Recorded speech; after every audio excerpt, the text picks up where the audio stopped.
হ্যাঁ, আমি ভালো আছি। আমি তোমাকে কিছু প্রশ্ন করতে চাই। অবশ্যই জিজ্ঞাসা করো, আমি উত্তর দিতে প্রস্তুত।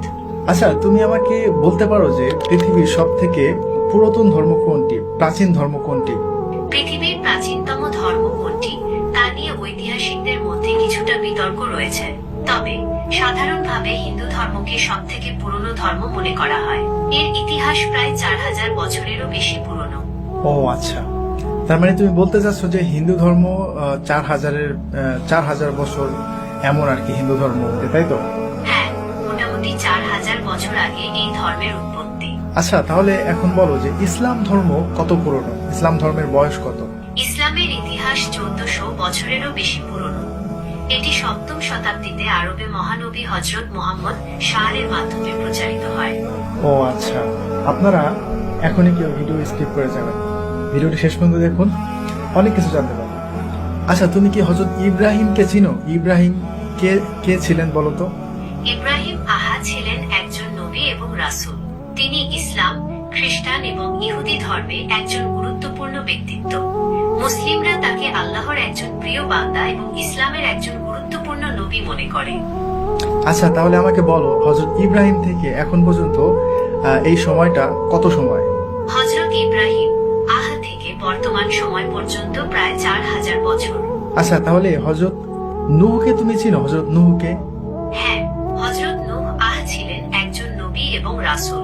তিনি আল্লাহর আদেশে একটি বিশাল নৌকা তৈরি করেছিলেন এবং সেই নৌকায় বিভিন্ন প্রাণী ও মানুষকে বাঁচিয়েছিলেন। হযরত নূহ এর সময়কালে মহাপ্লাবন হয়েছিল, যা ইতিহাসে একটি গুরুত্বপূর্ণ ঘটনা। আচ্ছা, তুমি আমাকে আরেকটি বিষয় বলো যে পৃথিবীতে মূর্তি পূজা কবে থেকে শুরু হয়েছে? পৃথিবীতে মূর্তি পূজা ঠিক কবে থেকে শুরু হয়েছে তা স্পষ্ট করে বলা কঠিন। তবে ঐতিহাসিক ও প্রত্নতাত্ত্বিক প্রমাণ থেকে জানা যায়, প্রাচীন মেসোপটেমিয়া, মিশর এবং ভারত সহ বিভিন্ন সভ্যতায় খ্রিস্টপূর্ব কয়েক হাজার বছর আগে থেকেই মূর্তি পূজার প্রচলন ছিল। আচ্ছা, ঠিক আছে। আনুমানিক এর বয়সটা কত হবে? আনুমানিক খ্রিস্টপূর্ব 5000 বছর আগে মেসোপটেমিয়ায় প্রথম মূর্তি পূজা শুরু হয়েছিল বলে মনে করা হয়। ওকে, হযরত নূহ থেকে এখন পর্যন্ত এই সময়টা কত সময়? হযরত নূহ থেকে বর্তমান সময় পর্যন্ত প্রায় 6500 বছর। ওকে, তাহলে এখন ইসলামে হাদিস রয়েছে হযরত নূহ আলাইহিস সালামের সময়ে মূর্তি পূজা শুরু হয়েছিল। তো এখন আমরা কি মনে করতে পারি না যে ওই মূর্তি পূজাটাই মানে কালের পরিবর্তনে আস্তে আস্তে এটা মিশর এবং ভারত উপমহাদেশে চলে এসেছিল? হ্যাঁ, হযরত নূহ এর সময়কালে মূর্তি পূজা শুরু হয়েছিল এবং সময়ের সাথে সাথে এটি অন্যান্য অঞ্চলে ছড়িয়ে পড়েছিল।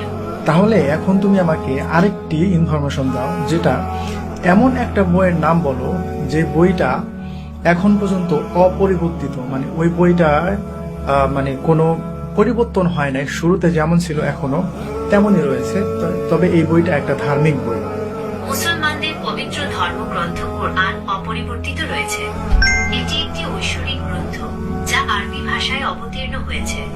মুসলমানরা বিশ্বাস করে কোরআন আল্লাহর বাণী এবং এটি মানবজাতির জন্য পথ প্রদর্শক। তাহলে কি এমন একটি গ্রন্থ যে গ্রন্থের মধ্যে কোনো পরিবর্তন নাই, যেটা ধার্মিক গ্রন্থ, তো এমন একটি মানে গ্রন্থের কোনো একটা ইতিহাস বা কোনো একটা ইনফরমেশন যদি এই গ্রন্থ থেকে দেয়া হয়, তাহলে সেটা কি বিশ্বাস করা যায়? হ্যাঁ, অবশ্যই। কোরআন অপরিবর্তিত থাকায় এর ঐতিহাসিক তথ্যগুলো নির্ভরযোগ্য বলে বিবেচিত হয়। এখন তুমি আমাকে আরেকটি কথা বলো, তুমি যে প্রথমে বলেছিলে যে হিন্দু ধর্ম 4000 বছর পুরনো, কিন্তু যখন মুসলিম ধর্মের কথা বলেছি তো তখন তুমি বললে যে এটা 1400 বছর পুরনো। কিন্তু আমি তোমাকে ধরিয়ে দিলাম এবং আমি মুসলিমদের ইতিহাস সম্পর্কে তোমাকে জানালাম যে ইসলাম ধর্ম কবে থেকে শুরু।